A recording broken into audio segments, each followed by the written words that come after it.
अंग्रेजी बोलने के लिए जरूरी वर्ड मीनिंग्स। सो हाय गाइस, आज की क्लास में मैं आप लोगों को ऐसे वर्ड्स देने वाली हूँ, ऐसे वर्ड्स सिखाने वाली हूँ जो डे टू डे कॉन्वर्सेशन करते टाइम अक्सर यूज़ किए जाते हैं। तो चलिए फटाफट से क्लास को स्टार्ट कर लेते हैं। सो देखिए, सबसे पहला हमारा वर्ड है एनीवन। एनीवन का हिंदी में मतलब होता है कोई भी, कोई या किसी को। ये तीन मतलब होते हैं एनीवन के। सिचुएशन के अकॉर्डिंग अलग अलग मतलब इसका हिंदी में निकलता है। तो एनीवन का मतलब कब क्या होता है, सिचुएशन के अकॉर्डिंग किस तरीके से बदलता है, ये समझना आपके लिए इम्पोर्टेंट है। सो देखिए, जब आप पॉजिटिव सेंटेंस बनाते हैं यानी कि सकारात्मक वाक्य, तो वहाँ पे एनीवन का हिंदी में मतलब होता है कोई भी। एग्जाम्पल से समझिए, कोई भी अंग्रेजी सीख सकता है। Anyone can learn English. देखिए, पॉजिटिव सेंटेंस है ना, इसीलिए यहाँ पे एनीवन का जो मतलब निकला हिंदी में वो क्या निकला, कोई भी अंग्रेजी सीख सकता है। Anyone can learn English. लेकिन इसी एनीवन का यूज जब आप क्वेश्चन पूछने के लिए इस्तेमाल करते हैं, यानी कि इंटेरोगेटिव सेंटेंस में जब यूज किया जाता है, तो वहाँ पे एनीवन का हिंदी में मतलब निकलता है कोई। एग्जाम्पल, क्या कोई वहाँ है, इज एनीवन देयर। क्या कोई वहाँ है, इज एनीवन देयर। तो यहाँ पे एनीवन का मतलब निकला कोई। अब देखिए, अगर आप लोग एनीवन का यूज नेगेटिव सेंटेंस यानी कि नकारात्मक वाक्य में करेंगे, तो वहाँ पे एनीवन का मतलब निकलता है किसी को। फॉर एग्जाम्पल, मैं किसी को नहीं जानती, आई डोंट नो एनीवन। मैं किसी को नहीं जानती, आई डोंट नो एनीवन। अब नेक्स्ट हमारा वर्ड है सो दैट। सो दैट का हिंदी में मतलब होता है ताकि। तो जहाँ जहाँ आप लोग हिंदी में ताकि बोलते हैं ना, वहाँ वहाँ आज से आप लोगों को सो दैट बोलना है। जैसे हम बोलते हैं ना, ताकि तुम ये कर सको, ताकि तुम अंग्रेजी सीख सको, तो अब से क्या बोलेंगे, सो दैट तुम अंग्रेजी सीख सको। देखिए, अगर आप प्रॉपर इंग्लिश नहीं बोल रहे हैं, फुल सेंटेंस इंग्लिश में नहीं भी बोल रहे हैं ना, तो भी ताकि के लिए आप सो दैट का इस्तेमाल कर सकते हैं और आप हिंदी में ही अपने इंग्लिश को इंक्लूड कर सकते हैं। धीरे धीरे प्रैक्टिस करने से ही इंग्लिश आती है। जैसे कि एग्जाम्पल से समझिए, धीरे बोलो ताकि मैं समझ सकूं।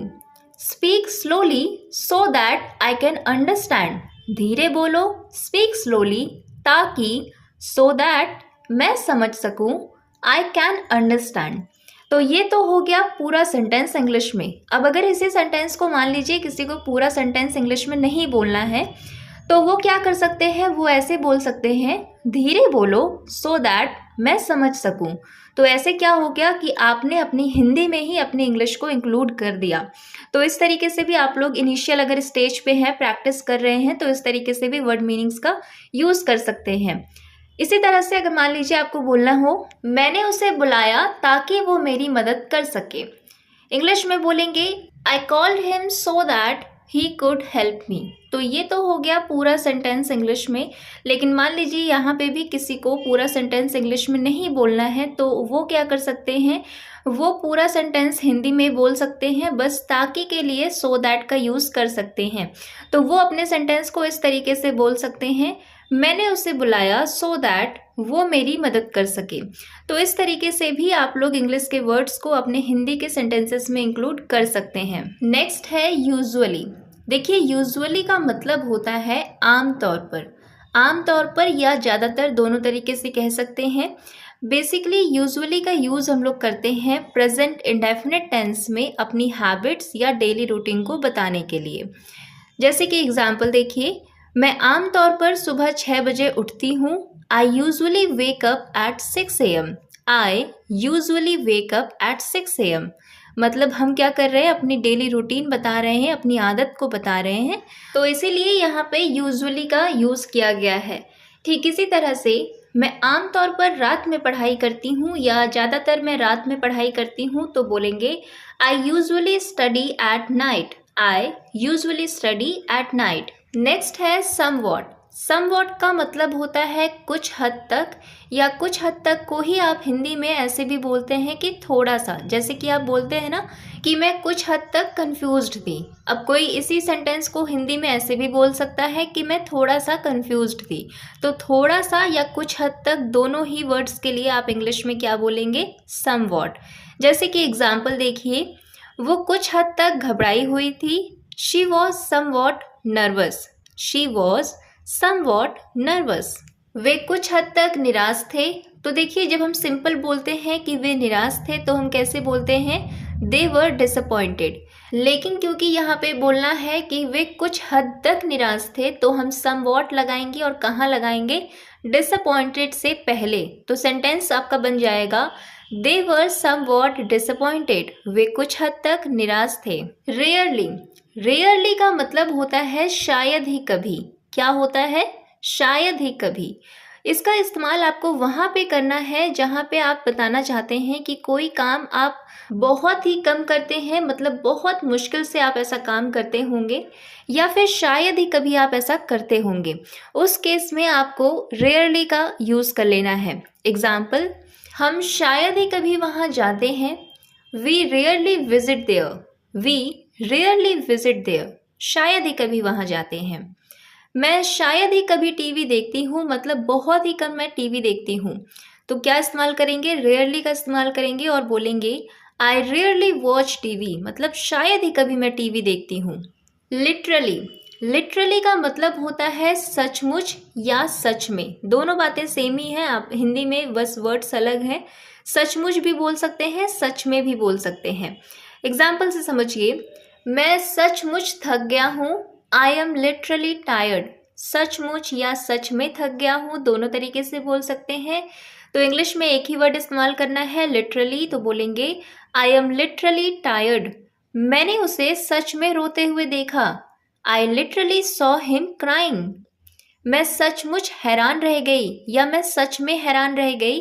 I was literally shocked, I was literally shocked. Next है मेयरली। मेयरली का मतलब होता है सिर्फ, महज या केवल। क्या होता है, सिर्फ, महज या केवल। एग्जाम्पल देखिए, ये सिर्फ एक मजाक था, it was merely a joke. देखिए, ऐसा होता है ना कि कुछ लोग होते हैं जो मजाक को भी सीरियस में ले लेते हैं, वो नहीं समझते हैं कि ये चीज़ मजाक है। तो उन्हें समझाने के लिए कभी कभी आप बोलते हैं ना कि यार इतना सीरियस क्यों हो रहे हो या हो रही हो, ये सिर्फ एक मजाक था। तो इंग्लिश में बोलेंगे it was merely a joke, it was merely a joke. इसी तरह से ये केवल एक सुझाव है।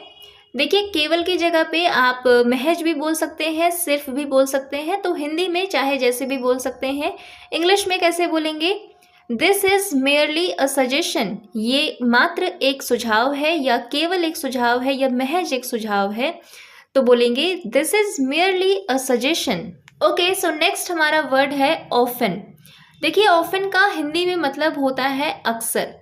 OFTEN इसकी स्पेलिंग होती है, लेकिन T इसमें साइलेंट होता है, तो इसका उच्चारण किया जाता है ऑफन।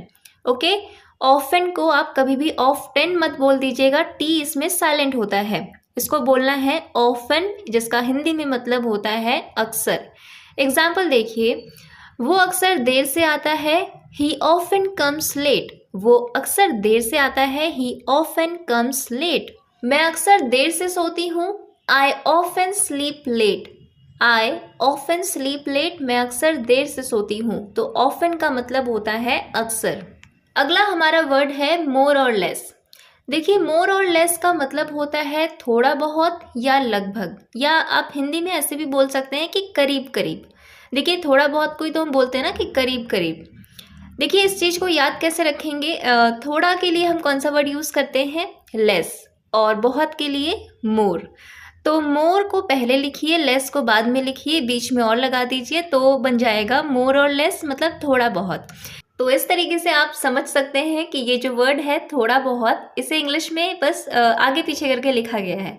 ये जस्ट मैं आप लोगों को याद रखने के लिए बता रही हूँ, ठीक है। एग्जाम्पल देखिए, वो मुझसे थोड़ा बहुत सहमत है। थोड़ा बहुत, तो क्या यूज़ करेंगे, मोर और लेस। तो सेंटेंस बनेगा ही मोर और लेस अग्रीज विथ मी, ही मोर और less agrees with me.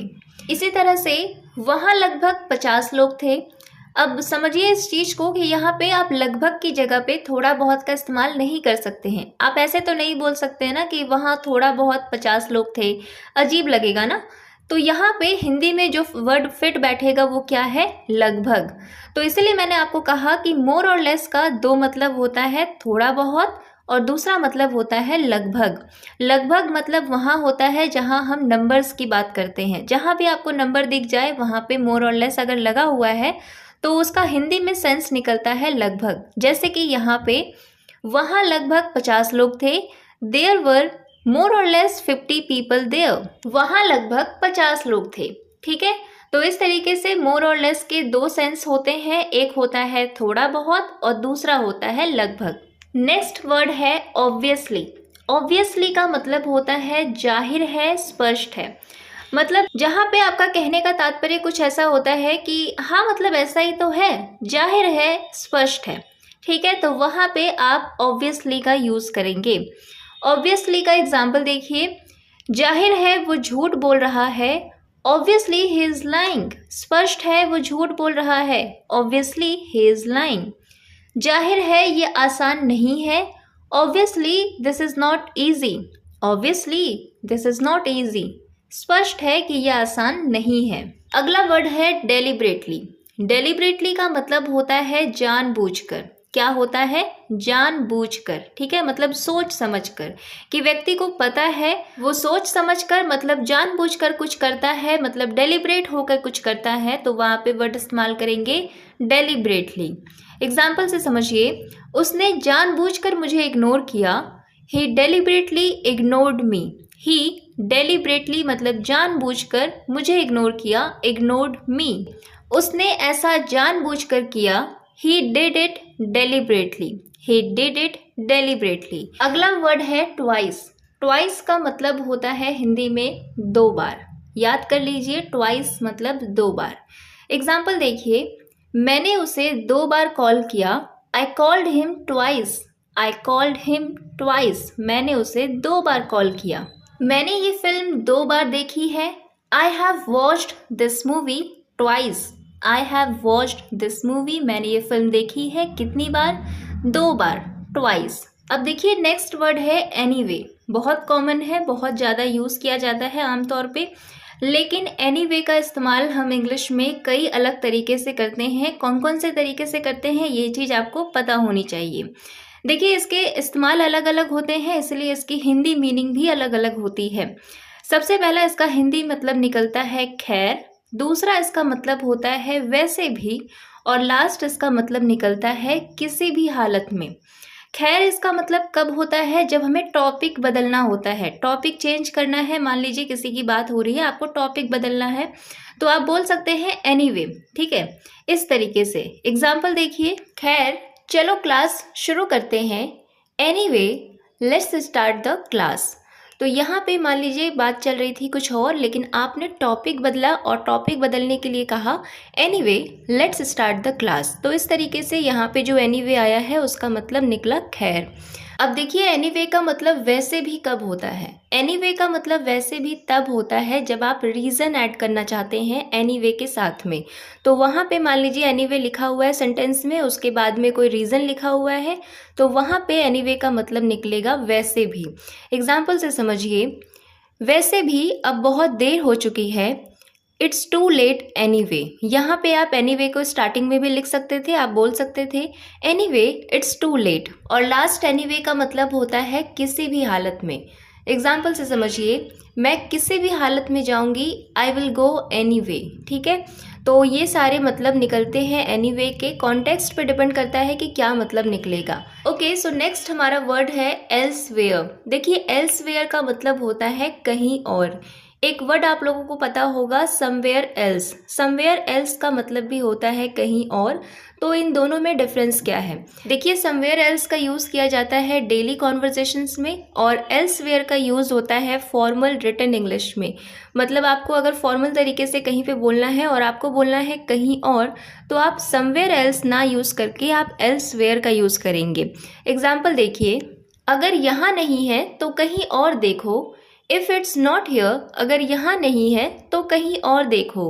Look elsewhere, यहाँ पे आप बोल सकते थे लुक समवेयर एल्स, लेकिन तब जब आप डेली कॉन्वर्सेशन के लिए बोल रहे हैं। अगर फॉर्मल तरीके से बोलना चाहते हैं तो एल्सवेयर ही लगाएंगे।